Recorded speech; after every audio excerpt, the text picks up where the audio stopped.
हमारा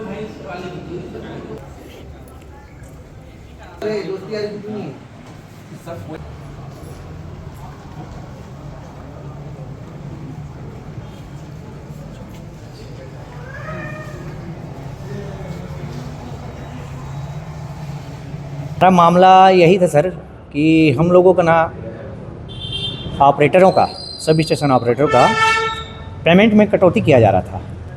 ये पेमेंट की कटौती के बारे में हम लोगों को जो जानकारी है वो हमारे ही कुछ ऑपरेटरों को ठेकेदार के द्वारा जब पेमेंट दिया गया उससे हम लोगों को पता चला कि पेमेंट कटा है, तभी हम लोगों को मिल रहा है बाकी ऑपरेटरों को। तब इसकी जानकारी हम लोगों को भी हुई। कितना मिलता था? हम लोगों को पेमेंट वही मिल रहा था सर 8687 रुपये 85, मतलब वो शिफ्ट वाइज के हिसाब से मिल रहा था। तो क्या हो रहा है अभी आप लोग को पेमेंट में? अब अभी का जो पेमेंट है सर हम लोगों का यही है कि शोषण ही हो रहा था सर। पेमेंट में 507 रुपये ना कैम्ब्रिज कंपनी के द्वारा काट के पेमेंट कर रहा था, आप लोग को दिया जा रहा था? दिया जा रहा था।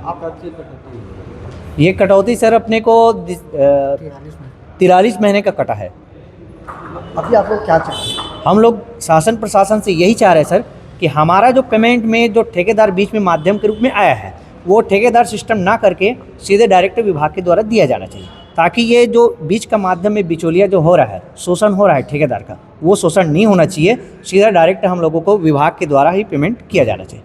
सरकार नहीं सुनती है, अधिकारी? हाँ, अधिकारी नहीं सुनते, सरकार नहीं सुनते, हम जहाँ जाए तो जाएगा। क्या करोगे आगे, क्या रहेगा? अब आगे हम लोग शासन प्रशासन से यही मांग है कि हमारी जो वास्तविकता पेमेंट है वो हम लोगों को मिलना चाहिए। आपका सुनाम? सोमनाथ साहू।